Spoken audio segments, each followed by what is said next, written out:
Halo pemirsa di rumah, senang sekali dapat menyapa Anda kembali dengan saya Ratu Rati Rawesi di Dialog Spesial Tegar TV. Tentunya hari ini kita akan membahas soal kesehatan juga pendidikan.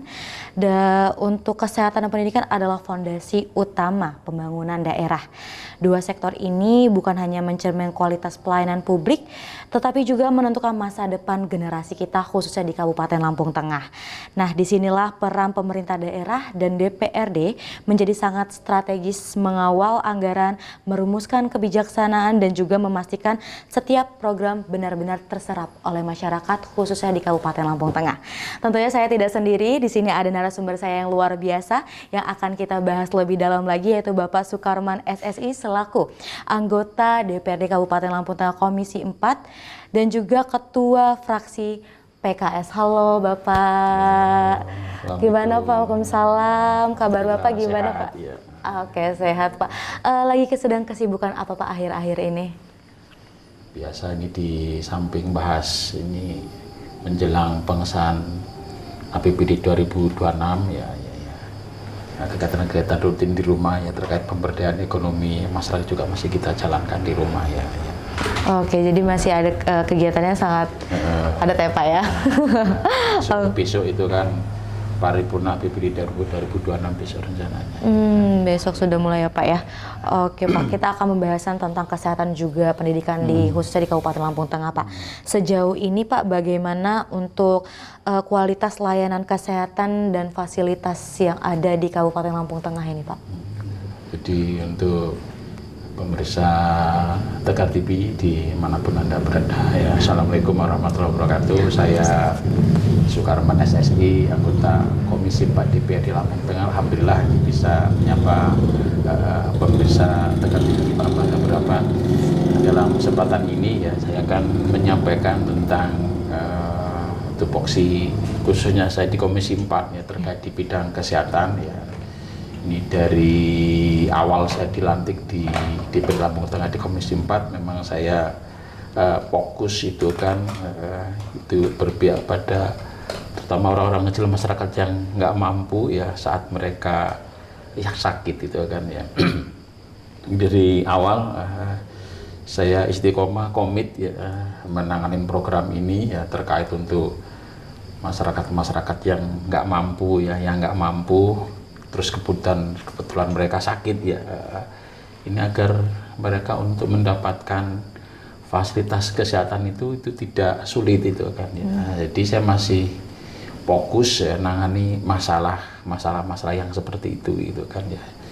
Jadi termasuk ini terakhir kemarin itu sebelum pembahasan APBD 2026 saya juga ngadep Bupati ya terkait kuota PPI itu kan ya. Jadi untuk melayani masyarakat yang nggak mampu kita masih pakai jurus pamungkas ya PPI ya, penerima bantuan iuran daerah ya, BPJS yang nggak berbayar ini terkhusus untuk orang-orang yang tidak mampu itu kan.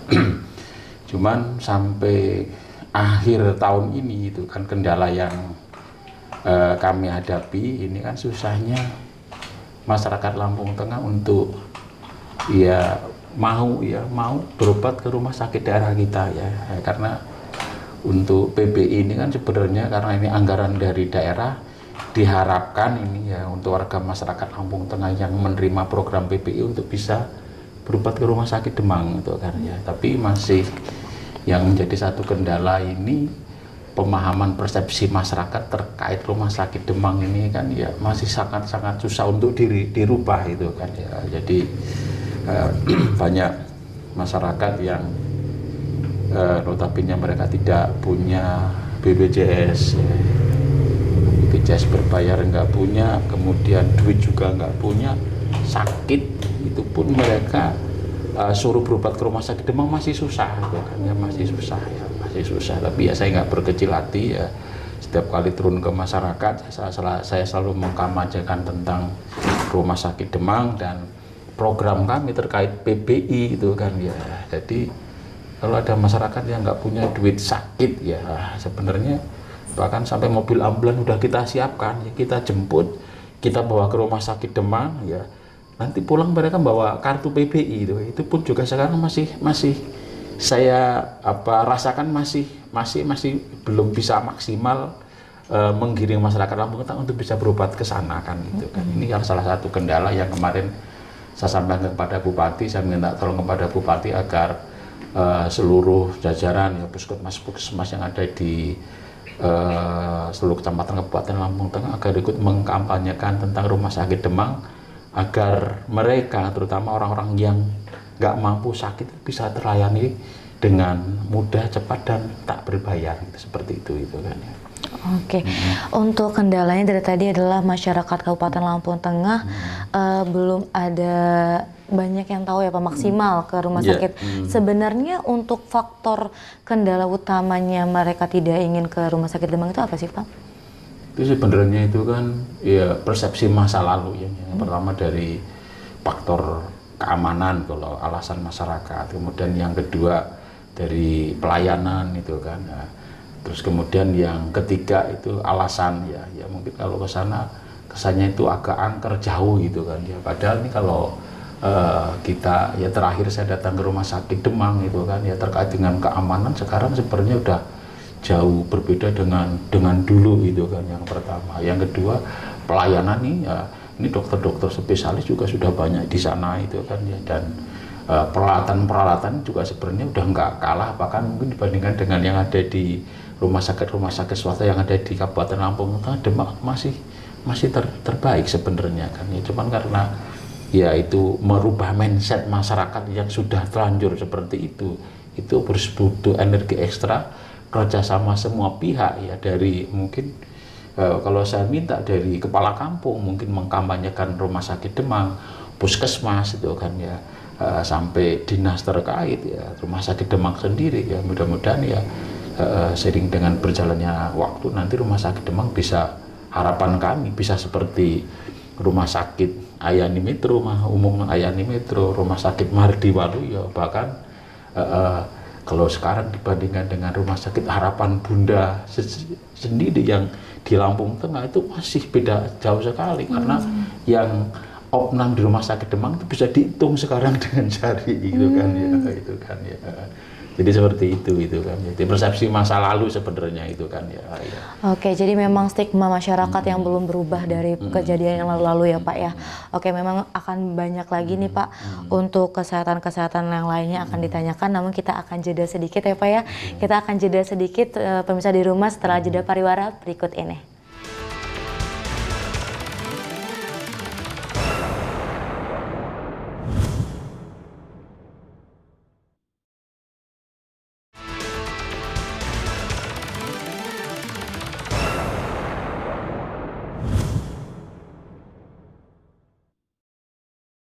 Halo pemirsa di rumah, kembali lagi saya sapa dengan saya Ratu Rawesi di Dialog Spesial Tegar TV. Tentunya hari ini saya bersama lagi ya Pak ya, Pak Sukarman. Halo Bapak, kita balik lagi menyapa pemirsa di rumah ya Pak ya. Oke, untuk tadi penjelasan tentang kesehatan, fasilitas kesehatan di Kabupaten Lampung Tengah, yang dimana minat masyarakat Kabupaten Lampung Tengah terhadap rumah sakit Demang ini masih sangat jadi PR ya Pak ya. Sebenarnya untuk Pak Sukarman sendiri, langkah konkret yang akan dilakukan untuk permasalahan hal ini seperti apa Pak? Ini yang pertama, ini di setiap reses ini kan ya, ini kebetulan nanti awal bulan nanti kita juga udah masa reses lagi. Ini setiap reses ya juga selalu mengkampanyekan kepada masyarakat lewat kampung-kampung yang kita datangi tentang kondisi rumah sakit Demang kita, itu yang pertama.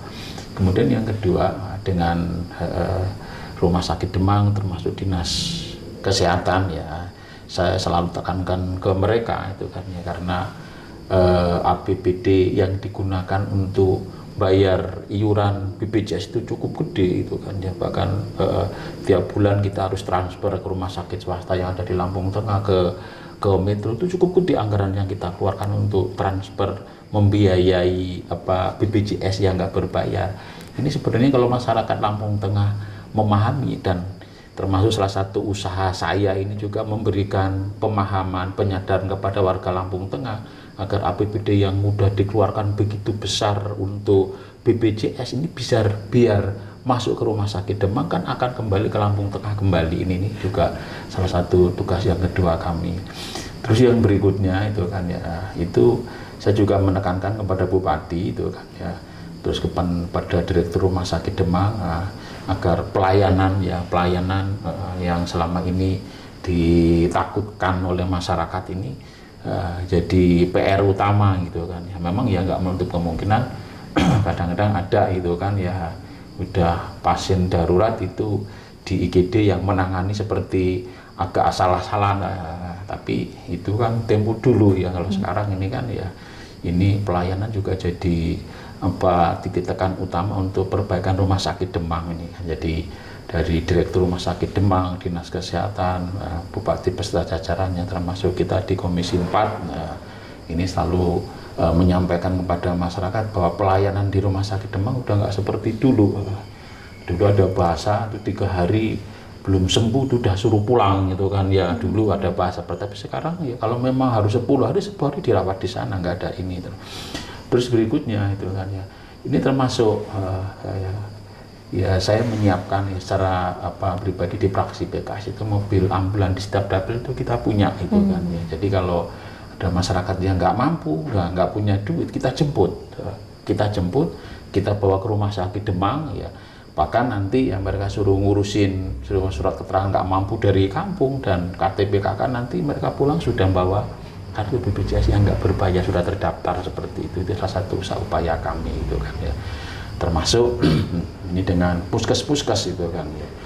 Kalau puskes-puskes ini kan dulu ada bahasa itu kan ya, kalau merujuk ke tempat lain, termasuk ya klinik-klinik yang ada di tiap-tiap kecamatan itu, kalau merujuk ke tempat lain itu mungkin ada fee itu kan ya, ada fee itu kan ya. Tapi kalau merujuk ke Rumah Sakit Demang itu kan nggak ada ya.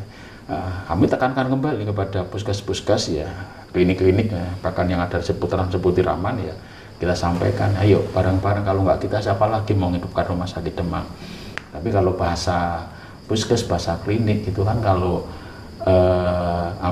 pasien itu mau ke rumah sakit, kita nggak boleh mengarahkan harus ke sana ke sini ya. Jadi harus ditanya, misalkan mau dirujuk kemana ya, ke rata-rata ke metro ya.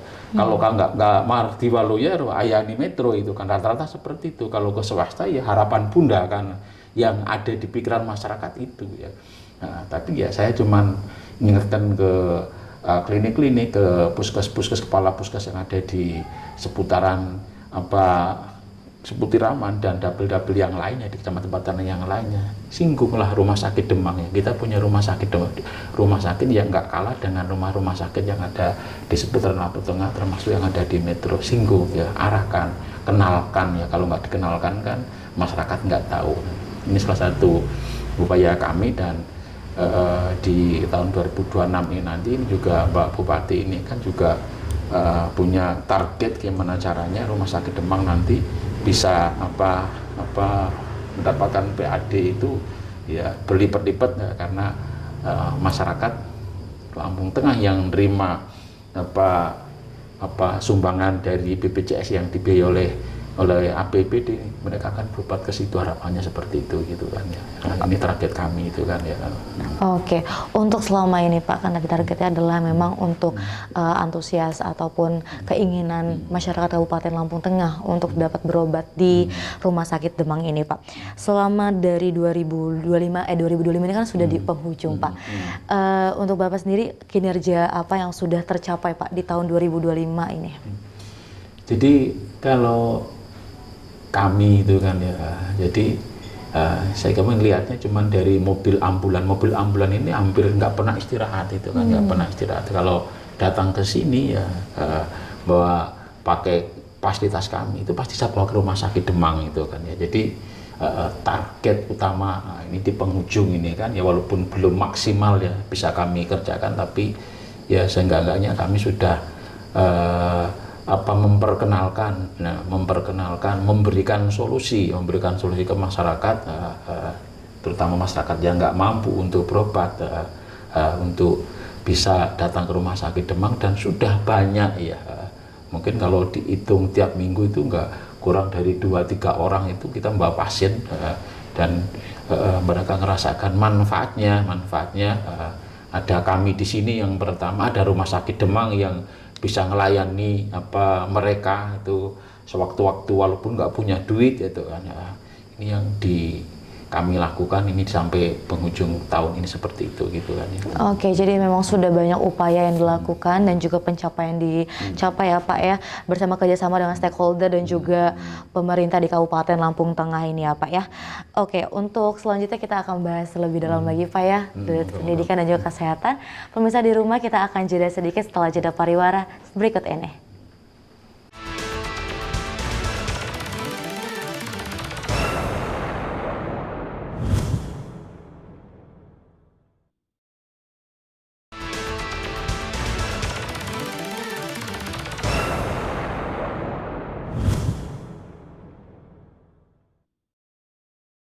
Halo pemirsa di rumah, senang sekali dapat menyapa Anda kembali dengan saya Ratu Rawesi di Dialog Spesial Tegar TV. Ya, kita akan kembali sapa lagi Pak pemirsa di rumah tentang dialog spesial pada hari ini untuk tadi untuk kesehatan ya Pak ya, fasilitas kesehatan di Kabupaten Lampung Tengah ini sudah unjung-unjungkan bahwasannya sudah didepankan lagi ya Pak ya, di kualitas ditingkatkan lagi, dan juga untuk masyarakat Kabupaten Lampung Tengah khususnya ke Rumah Sakit Demang itu minatnya ditingkatkan lagi ya Pak ya. Oke, untuk kesehatan pastinya akan bersinggungan dengan sumber daya manusianya Pak, dan juga ini bersinggungan sekali dengan pendidikannya sumber daya manusia tersebut. Untuk di mutu pendidikan Kabupaten Lampung Tengah sejauh ini Pak, untuk menilai peningkatan kualitas pendidikan di 2025 di Kabupaten Lampung Tengah ini seperti apa Pak? Untuk di pendidikan ini kan di tahun pertama saya di Komisi 4, kemarin saya masih fokus itu untuk terkait dengan tempat itu kan banyak sekolah-sekolah, gedung-gedung sekolah kemarin yang sempat kita kunjungi itu sudah nggak layak pakai itu kan. Jadi target kami itu di tahun 2025 kemarin itu agar gedung-gedung sekolah yang sudah nggak layak, bahkan waktu itu ada yang di Buyut Utara itu yang sampai atapnya itu terbang kena angin itu semua itu kan ya itu kan. Jadi kemarin saya ada sekitar 30 sekolah ya yang kita fasilitasi kan ya, alhamdulillah kan ya, ini sampai akhir tahun ya, walaupun nggak 100% terlaksana, tapi yang sekolah-sekolah yang memang parah nggak layak huni itu kan sudah rampung direnovasi gitu kan ya, jadi yang pertama.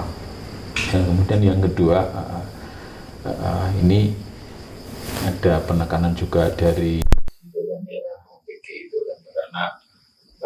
ya walaupun tadi masyarakat, tapi sebenarnya kalau kita kaji lebih dalam itu kan niat baik pemerintah itu kan sebenarnya untuk investasi SDM untuk 10-15 tahun yang akan datang itu kan. Jadi ya walaupun di sana sini terkadang itu ada yang rasa yang kurang mengenakan, ada yang keracunan dan dan seterusnya itu kan. Sebenarnya itu kan ya karena program baru ya masih belum taruhlah 100% sempurna, yaitu hal yang manusiawi ya.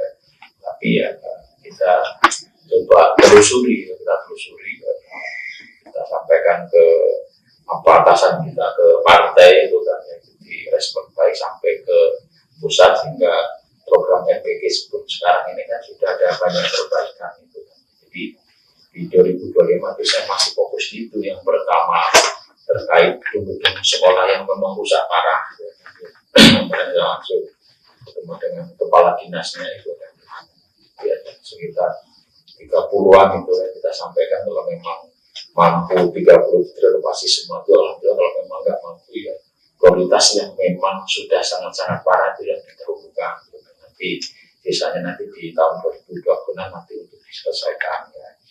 So, di sini dalamnya ada pembangunan gedung perpustakaan kemarin kan, perpustakaan, kemudian toilet itu juga kan. Tapi karena ya keterbatasan anggaran ya belum bisa terstaf 100% itu kan. Terkait program MPD ini ditegakkan oleh partai ini, kita suruh bantu mensukseskan, karena itu nanti dampaknya itu kan itu ke banyak sektor itu kan. Dengan adanya program MPD dirasakan di sebut kan ada beberapa dapur MPG di sini itu kan ya. Ada yang suplai beras, ada yang suplai telur, suplai sayur, suplai ayam dan seterusnya. Itu menggiatkan membangkitkan perekonomian masyarakat yang ada di seputaran seperti itu kan. Nah, kemudian terkait apa namanya program-program yang lain kan ya, program-program yang lain saya belum bisa banyak berkomentar karena memang saya ini di 2025 ini kan infrastruktur sekolah sama ini ada penekanan MBG, bahkan kalau memang memungkinkan kita suruh membantu membuka dapur MBG kan seperti itu gitu kan. Jadi dari partai seperti itu kan ya. Oke, jadi memang untuk yang lagi hangat, topik yang sangat hangat adalah MBG nih Pak. itu, Respon untuk masyarakat Kabupaten Lampung Tengah tentang MBG ini bagaimana Pak? Itu sebenarnya ya memang ya pro kontra, tapi kan banyak yang terbantu.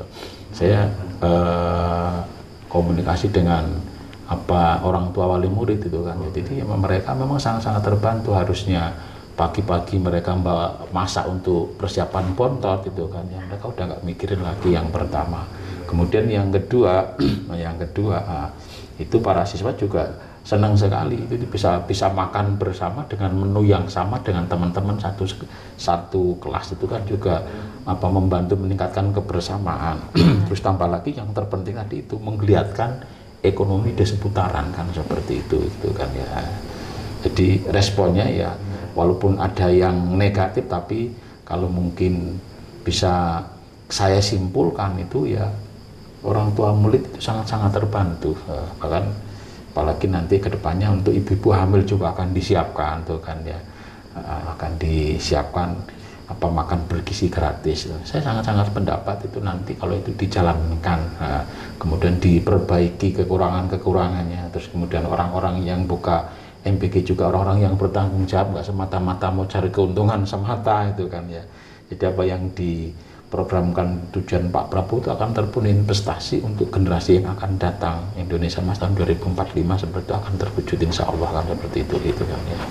Oke, jadi untuk semua yang sudah dilakukan dan juga yang sudah upaya-upaya dari tahun 2025 ini sudah ada peningkatan ya Pak ya, daripada tahun sebelumnya. Oke, jadi memang untuk pencapaian sudah ada, dan juga untuk peningkatan khususnya di pendidikan dan kesehatan. Dan juga di sini difokuskan lagi di MBG yang sangat membantu respon masyarakat Kabupaten Lampung Tengah sangat baik ya Pak ya.